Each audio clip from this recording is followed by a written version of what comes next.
Hello everyone. So बेटा myself Deepak Sharma, maths faculty at competition. So बेटा इस video में हम देखेंगे जो कल तुम्हारा सीबीएसई ने टर्म 2 क्लास 12th का जो टर्म 2 का जो सैम्पल क्वेश्चन पेपर अपलोड किया था, उसमें जो मैथमेटिक्स सब्जेक्ट है उसमें जो सेक्शन ए है ना, उसका सॉल्यूशन हम इस वीडियो में देखेंगे। तो बेटा सॉल्यूशन स्टार्ट करने से पहले मैं इसमें कुछ एक पॉइंट्स हैं वो तुम्हें बता दे रहा हूँ कि जैसे सेक्शन ए में तुम्हारे पास टोटल 6 क्वेश्चन थे, है ना। टोटल 6 क्वेश्चन तुम्हारे सेक्शन ए में थे। उसमें से क्वेश्चन नंबर फर्स्ट में इंटरनल चॉइस भी थी। इंटरनल चॉइस मतलब क्वेश्चन नंबर 1 में तुम्हारे पास 2 क्वेश्चन थे, या तो तुम ये करो या ये करो, है ना। चॉइस वाले क्वेश्चन थे। बट बेटा इसका मतलब ये नहीं कि तुम्हें कोई टॉपिक छोड़ सकते हो, क्योंकि जो चॉइस जो थी वो चैप्टर्स में इंटरनल थी। मतलब ये जैसे इंटीग्रेशन का सवाल है तो दूसरा जो क्वेश्चन था वो भी तुम्हारा किसका था, इंटीग्रेशन का था। तो इसमें ये नहीं है कि तुम कोई जो चैप्टर है वो तुम छोड़ सकते हो, ठीक है। तो चलिए बेटा अपन स्टार्ट करते हैं सेक्शन ए का सॉल्यूशन। तो बेटा फर्स्ट क्वेश्चन जो सीबीएसई का था सैंपल क्वेश्चन पेपर का, वो था हमें ये इंटीग्रेशन फाइंड आउट करना है ना। सो इंटीग्रेशन हमें फाइंड आउट करना था log x upon 1 plus log x का होल स्क्वायर dx। ये इंटीग्रेशन बेटा हमें फाइंड आउट करना था। तो देखो हम बेटा वैसे भी पढ़ते हैं कि कहीं भी तुम्हें log x दिखे, है ना, इंटीग्रेशन में कहीं भी तुम्हें log x दिखे तो log x को तुम क्या मान लो, t मान लो, ठीक है। तो यदि हम इसका मेथड 1 देखें, है ना, एक मेथड तो ये है कि तुम log x को क्या मान लो, यहाँ पे t एज्यूम कर मान लेते हैं अपन, ठीक है। log x को t माना तो हमें x की वैल्यू बेटा यहां से क्या मिली, t, है ना। और यहां से यदि इसका डिफरेंशिएशन करें तो dx इक्वल्स टू मिला t dt, है ना। ये सब वैल्यू यदि हम इसमें सब्स्टिट्यूट करें, है ना, तो अपना जो इंटीग्रेशन i जो है बेटा वो जो था log x upon 1 plus log x का होल स्क्वायर dx, वो अब किस में कन्वर्ट हो जाएगा। देखो log x की जगह बेटा हमने रखा है t, है ना। log x की जगह रखा t और ये आ गया 1 plus t raise to power 2 और dx की जगह अपना है e raise to power t dt। dx की जगह अपना क्या है, e raise to power t dt है, ठीक है। तो मैं क्या इस इंटीग्रेशन i को हम इस टाइप से लिख सकते हैं, e raise to power t into में अपने पास है t इंटू 1 प्लस t का होल स्क्वायर और dt, ठीक है। तो हम इसमें बेटा क्या कर रहे हैं, हम e raise to power t ऐसा कैसा पढ़ा रहने देते हैं। इसका इंटीग्रेशन करने के लिए हमें इसमें t प्लस 1 और t माइनस 1 कर दूं, तो t प्लस 1 और t माइनस 1 करेंगे तो ये आ गया t plus 1 t minus 1 1 plus t का होल स्क्वायर dt, ठीक है। और ये तुम आगे इसको यदि सोल्व करोगे तो t प्लस 1 और एक t प्लस 1 से t प्लस 1 का होल स्क्वायर जो है इसमें से एक t प्लस 1 कैंसिल आउट हो जाएगा, तो ये अपने पास आ जाएगा 1 upon 1 plus T minus 1 over 1 plus T का whole square into D T, है ना। और बेटा तुमने एक फॉर्मूला जो है वो पढ़ रखा होगा कि कभी भी ऐसा हो integration of e raise to power x F x plus F dash x d x, है ना। यदि इस टाइप का इंटीग्रेशन हो तो उसकी जो वैल्यू है वो क्या होती है बेटा, E raise to power x F x plus C होती है ना। ये वैल्यू यही होती है। तो बेटा यदि हम इसको एफ एक्स माने तो ये माइनस के साथ ये जो वैल्यू है ये एफ डैश एक्स आ जाएगी, है ना। तो ये फॉर्म जो है अपनी ये बन गई E raise to power X E raise to power T, इसको टी मान लेते हैं ना, एफ टी और एफ डैश टी।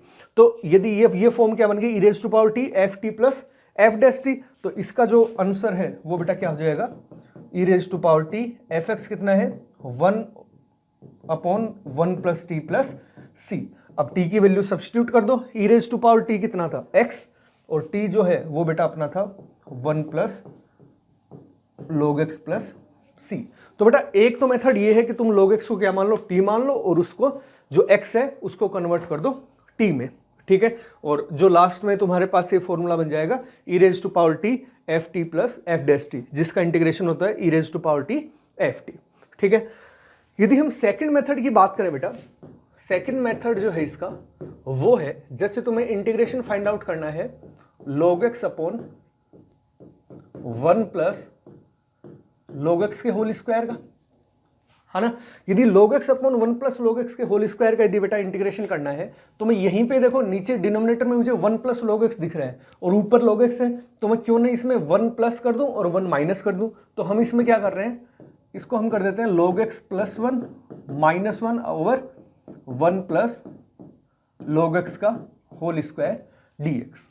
ठीक है, अब हम बेटा क्या कर रहे हैं, ये जो 1 प्लस log x है इसको इससे अलग डिवाइड कर देते हैं और 1 को अलग कर देते हैं। तो अपने पास आ गया 1 over 1 plus log x minus 1 upon 1 plus log x का होल स्क्वायर, और इस पूरे का हमें करना है इंटीग्रेशन।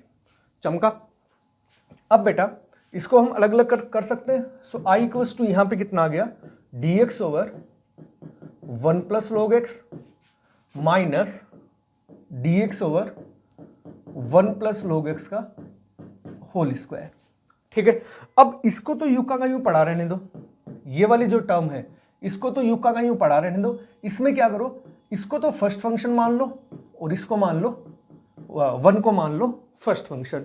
इसको तो हम फर्स्ट फंक्शन मान रहे हैं और 1 को हम इसको तो फर्स्ट फंक्शन मान लो और 1 को क्या मान रहे हैं अपन, सेकंड फंक्शन। तो यहां से अपने पास इसमें क्या जाएगा, पहला फंक्शन यू का यूं, पहला फंक्शन यू का यूं, दूसरे का इंटीग्रेशन तो x, दूसरे का जो इंटीग्रेशन है वो क्या होता है x, 1 का जो इंटीग्रेशन वो x हो जाएगा, माइनस पहले का डिफरेंशिएशन, इसका डिफरेंशिएशन करेंगे तो 1 ओवर 1 प्लस log x है ना, 1 अपॉन 1 प्लस log x है, तो इसका इंटीग्रेशन बेटा क्या हो जाएगा, इसका तो आएगा minus of 1 plus log x का होल स्क्वायर, और log x का जो डिफरेंशिएशन है वो कितना हो जाएगा 1/x, और 1 का फिर इंटीग्रेशन आएगा तो 1 का इंटीग्रेशन हो जाएगा x और ये आ गया dx। ठीक है, पहले फंक्शन का डिफरेंशिएशन तो 1 अपॉन 1 प्लस log x का डिफरेंशिएशन है वो पहले तो 1 अपॉन x का होगा, फिर log x का होके कितना जाएगा 1 अपॉन x, फिर 1 का होगा इंटीग्रेशन, 1 का इंटीग्रेशन कितना होता है x होता है। ठीक है, तो यहां से आ गया x upon 1 plus log x minus ये x से x कैंसिल आउट हो गया, ये प्लस का बन जाएगा क्योंकि ये माइनस है, ये माइनस है ना, तो आ जाएगा 1 प्लस, और ये जो माइनस का था जो यहाँ पे, ये यहाँ पे अपना पढ़ाई है 1 प्लस log x का होल स्क्वायर dx। ठीक है, ये यहाँ पे यू का यूं पढ़ा था।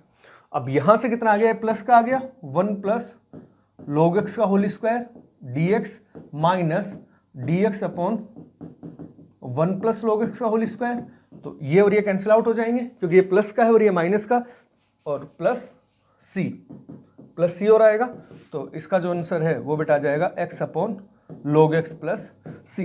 तो तुम देख भी सकते हो दोनों मेथड से जो आंसर है वो x upon 1 plus log x ही आ रहे हैं, चाहे तुम कोई भी मेथड अप्लाई करो। ठीक है, सो नेक्स्ट क्वेश्चन देखते हैं बेटा। नेक्स्ट जो क्वेश्चन था वो क्वेश्चन नंबर 1 के ही चॉइस में था ना, ए पार्ट ये था और बी पार्ट ये था, इन दोनों में से कोई एक क्वेश्चन अपने को करना था। तो सेकंड क्वेश्चन, और तुम वैसे भी देख सकते हो इस वाले क्वेश्चन में कि ये जो क्वेश्चन है, जो पहले वाला क्वेश्चन था वो भी इंटीग्रेशन का था, ये भी इंटीग्रेशन का है ना। सो इसका जो सॉल्यूशन है बेटा वो अपन देखते हैं ना। सो बेटा देखो इसमें अपने को देखते ही क्वेश्चन में हिंट मिल रही है, देखते ही क्वेश्चन में अपने को हिंट मिल रही है कि नीचे अपने को a square minus X square का फॉर्मूला बनाना ना, a square minus X square का फॉर्मूला बनाना है। तो बनेगा कैसे, जब अपन कोस स्क्वायर एक्स को t मानेंगे, तो यहां पे पुट, ये अपने को इंटीग्रेशन फाइंड आउट करना है, put cos square x equals to t. यदि बेटा cos square x equals to t मानेंगे तो इसका डिफरेंशिएशन करेंगे तो -2 cos x sin x dx, इसकी वैल्यू कितनी आ जाएगी dt। और तुम देख सकते हो ये जो फॉर्मूला है ये किसका बन गया, 2 sin x cos x, किसका फॉर्मूला होता है sin 2x का, तो ये आ गया minus sin 2x dx equals to dt। तो यहां से sin 2x dx जो है बेटा उसकी वैल्यू आ जाती है तुम्हारे पास -dt, और लिखना चाहो तो ये लिख भी दो क्योंकि sin 2x जो होता है वो अपने पास होता है 2 sin x cos x। ठीक है, चमका। तो यदि हम ये सब वैल्यू यदि इसमें पुट करें तो हमारे पास i कितना बन गया, देखो sin 2x dx की जगह तो मैं -dt लिख रहा हूं, sin 2x dx की जगह -dt लिख दिया। अब नीचे आया 9 माइनस और कोस स्क्वायर एक्स को टी माना था तो कोस की पावर 4 कितना हो जाएगा, टी स्क्वायर, है ना। तो ये फॉर्मूला अपने पास क्या बन गया, minus of D T root over 9 minus T square. तो इसमें A square minus X square का फॉर्मूला लगा सकते हैं। A square minus X square का फॉर्मूला क्या होता है, sine inverse X by A. तो यहां से हम ये लिख सकते हैं sine inverse T by A plus C, है ना। यहाँ पे ए जो 3 का स्क्वायर ही तो है 9, तो साइन इनवर्स टी बाई 3 लिख सकते हैं। अब टी की वैल्यू जो है वो यहाँ पे सब्स्टिट्यूट कर दो, तो यहाँ से आई इक्वल्स टू आ गया माइनस साइन इनवर्स टी की वैल्यू कितनी थी, कोस स्क्वायर एक्स, तो cos square X by 3 plus C, और यहाँ पे लिख भी देना क्योंकि टी इक्वल्स टू कितना अपने एज्यूम किया था, कोस स्क्वायर एक्स। ठीक है, तो बेटा काफ़ी सिंपल जो था वो क्वेश्चन थे दोनों, है ना। यहाँ पे बस तुम्हें यहाँ से हिंट मिल रही है डिनोमिनेटर से कि यहाँ पे ए स्क्वायर माइनस एक्स स्क्वायर का फॉर्मूला अपने को कुछ बनाना है। ठीक है, सो नेक्स्ट क्वेश्चन देखते हैं अपन। Write the sum of the order and degree of the following differential equation. ये बेटा हमें एक डिफरेंशियल इक्वेशन गिवन है, इसमें ऑर्डर और डिग्री जो है वो इसकी हमें निकालनी है ना। तो पहले तो इस डिफरेंशियल इक्वेशन को थोड़ा ठीक करके लिख लेते हैं, है ना। हमें दिया हुआ है d by D x of d Y by D x equals to 5, है ना। तो पहले इसको थोड़ा सोल्व करते हैं। ये जो डिफरेंशिएशन है ये तुम करोगे तो D Y by D X का एक्स के रेस्पेक्ट में एक बार और डिफरेंशिएशन करें तो ये D two Y upon D X two आ गया, D two Y upon D X two equals to कितना आ गया, 5 आ गया, है ना। अब बताओ, अब ये प्रॉपर डिफरेंशियल इक्वेशन में कन्वर्ट हो चुकी है। प्रॉपर डिफरेंशियल इक्वेशन में कन्वर्ट होने के बाद ऑर्डर क्या होता है, जो भी हाईएस्ट डिग्री का डेरिवेटिव इस इक्वेशन में पॉसिबल है, जो भी डिफरेंशियल इक्वेशन में हाईएस्ट ऑर्डर का डेरिवेटिव, कितने ऑर्डर का पॉसिबल है, कितने ऑर्डर का इसमें प्रेजेंट है, 2 ऑर्डर का। तो जो इसका ऑर्डर है वो बेटा कितना हो जाएगा, 2 हो जाएगा। ऑर्डर कितना हो जाएगा, 2। और डिग्री क्या होती है कि जब भी हम dy बाई डी एक्स की पोलिनोमियल इक्वेशन में हाईएस्ट ऑर्डर जो होता है dy बाई डी एक्स का, उसका एक्सपोनेंट, तो यहाँ पे हाईएस्ट ऑर्डर कितना है, 2 है, और इसका एक्सपोनेंट मतलब इसकी पावर कितनी है, 1 है, तो वो क्या हो जाएगी, डिग्री। तो डिग्री बेटा यहाँ पे कितनी हो जाएगी, 1। तो ऑर्डर तो 2 है और डिग्री 1 है। हमें क्या पूछा है, sum of order and degree. तो ऑर्डर 2 है, therefore sum of order and degree कितनी हो जाएगी, ऑर्डर 2 है और डिग्री है 1, तो दोनों का जो सम है वो जाएगा 3। तो बेटा देख सकते हो कि 2 नंबर में, मतलब 2 नंबर के क्वेश्चन है ये, जितने भी सेक्शन 1A में जो क्वेश्चन है वो सब के सब 2 नंबर के हैं। तो 2 नंबर के क्वेश्चन भी काफी इजी उसने पूछे हुए हैं। ठीक है, सो नेक्स्ट क्वेश्चन देखते हैं बेटा। नेक्स्ट क्वेश्चन है, if A cap and B cap are unit vectors then prove that mod of A cap plus B cap equals to 2 cos theta by 2 where theta is the angle between them. ठीक है, हमें A cap और B cap 2 unit vector given है और हमें ये prove करना है कि ये ऐसी चीज होती है जहां पे थीटा जो होता है वो ए वेक्टर और बी वेक्टर के बीच में क्या है, एंगल है। ठीक है, तो देखो बेटा, हमें यहां से ये पता लगा कि ये जब चीज पूछी है, कभी भी हमें यदि मोड में यदि चीज पूछी हो तो हम क्या करते हैं, उसके स्क्वायर को अज्यूम करके चलते हैं। मतलब जैसे हमें मान लो इसके मोड को प्रूव करना है ना, इसके मोड को प्रूव करना है कि ये 2 cos theta by 2 2 cos theta by 2 होगा, तो हम अज्यूम करके चलते हैं लेट इसके सॉल्यूशन में अपन क्या करेंगे, इसका डॉट प्रोडक्ट लेंगे। कभी भी हमें ऐसे मोड की यदि वैल्यू फाइंड आउट करनी हो तो उनके मोड का स्क्वायर हम कैलकुलेट करते हैं, क्योंकि जो स्क्वायर है हम जानते हैं ए वेक्टर के मोड का स्क्वायर क्या होता है, ए वेक्टर डॉट ए वेक्टर, है ना, ऐसा ही कुछ होता है। तो यहां से यदि हम बेटा A cap plus B cap के स्क्वायर को यदि लें, A cap plus B cap के स्क्वायर को लें, तो ये बेटा कितना होता है, A cap plus B cap dot A cap plus B cap, चमका, है ना। अब बेटा यदि हम इसको डॉट प्रोडक्ट करें तो ये कितना आ गया, A cap dot A cap plus A cap dot B cap plus B cap dot A cap plus B cap dot B cap, चमका, है ना। अब देखो जरा हम इसको देखें, ए डॉट ए क्या हो गया, मैग्नीट्यूड ऑफ ए का स्क्वायर, है ना। ऐसे ही इसको मैं क्या लिख सकता हूं, 2 ए कैप डॉट बी कैप लिख सकता हूं, है ना। और ये कितना हो गया, प्लस मैग्नीट्यूड ऑफ ए का स्क्वायर। ऐसा क्यों लिख सकते हैं, क्योंकि हमें पता है A cap dot A cap तो होता है मोड ए का स्क्वायर, और ऐसे ही B cap dot B cap कितना हो जाएगा, मोड ऑफ बी कैप का स्क्वायर, और ए डॉट बी जो है ना, वो हमें पता है बी डॉट ए के बराबर होता है। तो ऐसा हम लिख सकते हैं, है ना। यहां से कितना आ गया, देखो ये यूनिट वेक्टर है क्योंकि गिवन है ना ए कैप और बी कैप यूनिट वेक्टर है, तो यूनिट वेक्टर है, तो इसका जो मैग्नीट्यूड है, जो मॉडुलस है, वो कितना होगा, 1 होगा। तो आ गया 1 + 2। जरा इसके डॉट प्रोडक्ट का फॉर्मूला लगाना। डॉट प्रोडक्ट का फॉर्मूला क्या होता है, ए डॉट बी का फॉर्मूला होता है कि क्या होता है, मोड ए मोड बी कोस थीटा, ये फॉर्मूला होता है, जहां पे थीटा उनके बीच का एंगल होता है। तो इसका मैग्नीट्यूड, फिर इसका मैग्नीट्यूड और कोस थीटा। कोस थीटा क्यों, क्योंकि थीटा इन दोनों के बीच में हमें एंगल गिवन है क्वेश्चन में, ठीक है। और ये वापिस बेटा कितना हो गया, 1 हो गया, चमका। तो यहां से अपने पास आ गया ये 1 + 1 2 हो गया, 2 + 2, ये दोनों, इसका मैग्नीट्यूड 1 है, इसका मैग्नीट्यूड 1 है, और ये कितना हो गया, कोस थीटा। तो बेटा यहां से मैं 2 बाहर ले लूं, और ये कितना हो गया, 1 + कोस थीटा हो गया, 1 + कोस थीटा हो गया।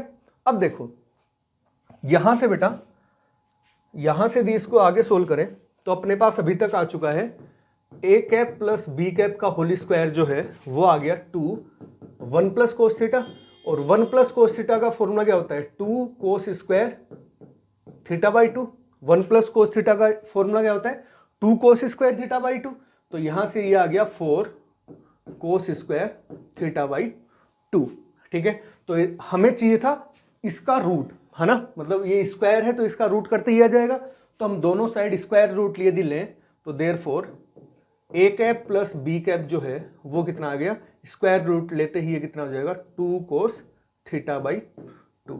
तो जो हमें प्रूव करना था वो चीज बेटा आ चुकी है, ठीक है। तो चमका।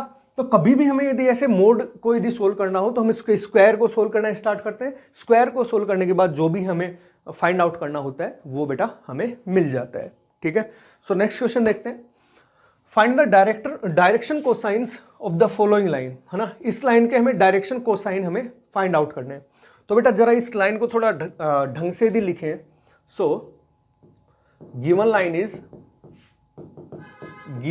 इज यदि हम इसको थोड़ा ढंग से लिखें तो ये कितना आ गया, x - 3/1, है ना। और यदि इससे मैं 2 बाहर लूं तो y - ½ आ गया, है ना। y - y1 दिस, इसी फॉर्म में तो आती है लाइन की इक्वेशन। तो यदि हम 2 बाहर लेंगे तो y - ½ आएगा और 2 से 2 कैंसिल आउट हो जाएगा, और ये आ गया बेटा = z/4। चमका। अब ये जो लाइन है ये बेटा इसकी जनरल इक्वेशन लिखी हुई, सॉरी सिमेट्रिक इक्वेशन लिखी हुई है, सिमेट्रिक फॉर्म में लिखी हुई है line, x - x1/a, y - y1/b, z - z1/c। तो ये सिमेट्रिक फॉर्म में लिखी हुई है। देयरफॉर बेटा जो भी इनके डिनोमिनेटर में होते हैं वो क्या होते हैं, इनके direction ratio. So direction ratios of given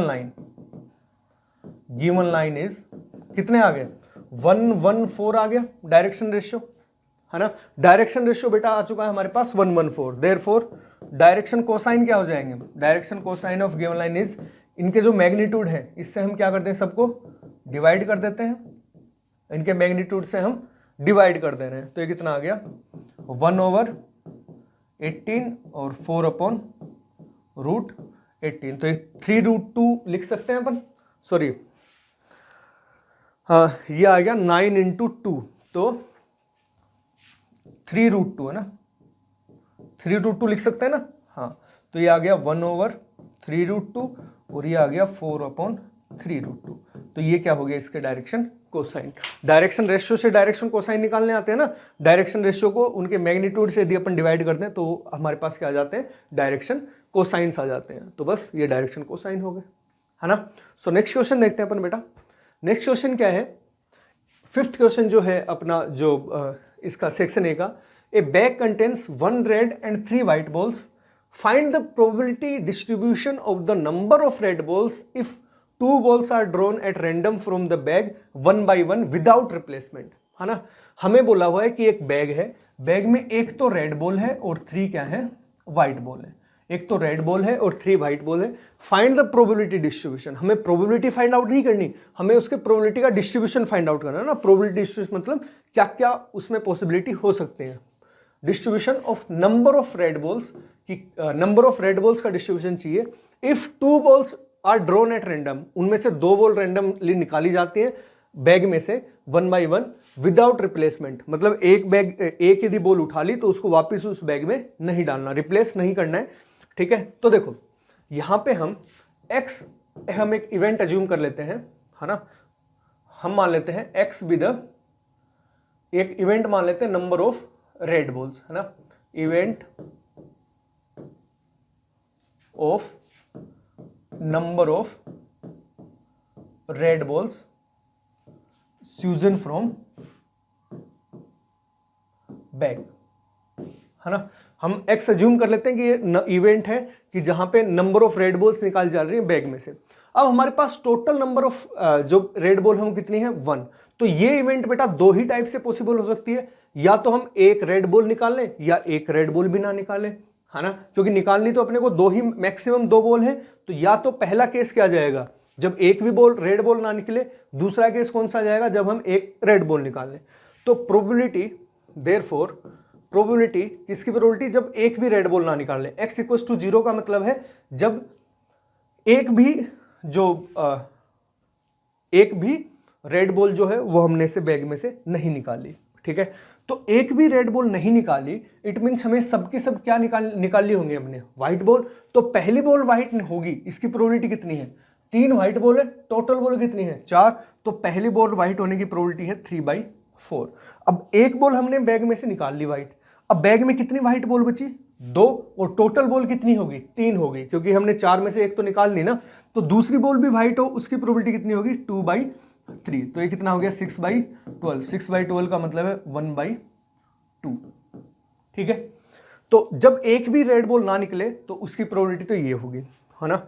और दूसरी क्या आ जाएगी जब एक रेड बॉल निकाले, है ना, मैक्सिमम एक ही रेड बॉल निकाली जा सकती है, दोनों के दोनों रेड बॉल तो हम निकाल नहीं सकते क्योंकि बैग में मैक्सिमम एक ही रेड बॉल मतलब मौजूद है, ठीक है।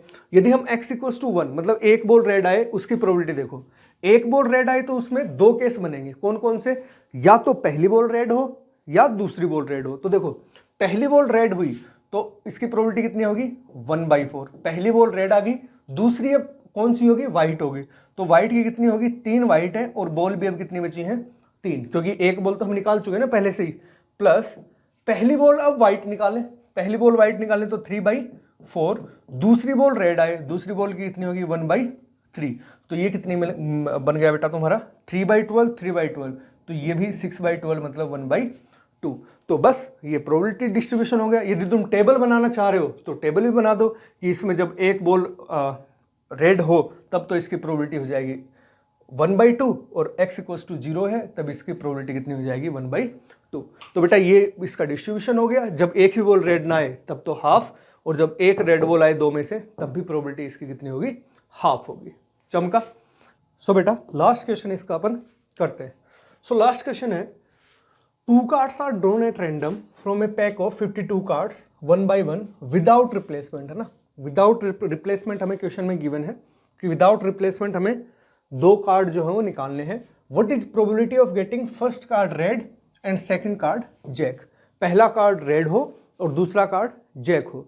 अब बेटा इसमें 2 केस बन जाएंगे कि पहला कार्ड जब रेड एंड जैक दोनों हो, जब और जो मतलब पहला जो कार्ड निकाल रहे हैं वो हो सकता है रेड एंड जैक दोनों हो, और हो सकता है केवल रेड हो। तो बेटा जो गिवन प्रोबेबिलिटी है, जो अपने को जो फाइंड करनी है प्रोबेबिलिटी, वो बेटा वो है अपने पास getting first card red and second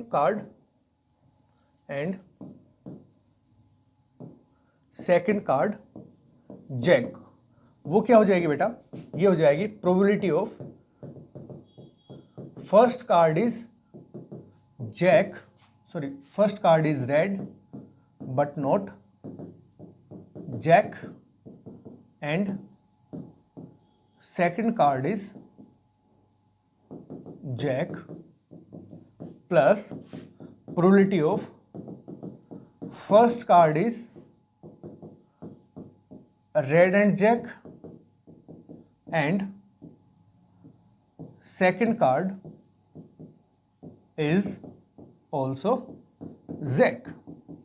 ठीक है, दो केस में क्यों लिया अपन ने, क्योंकि पहला कार्ड हो सकता है जो अपन रेड कार्ड निकाल रहे हैं उनमें से जैक ही निकल आए, है ना, और हो सकता है दूसरे कार्ड में पहला चांस वो है जब हम रेड कार्ड निकालें और वो जैक ना हो, दूसरा कार्ड, दूसरी प्रोबेबिलिटी वो है जो हम रेड निकाल रहे हैं वो जैक ही आ जाए।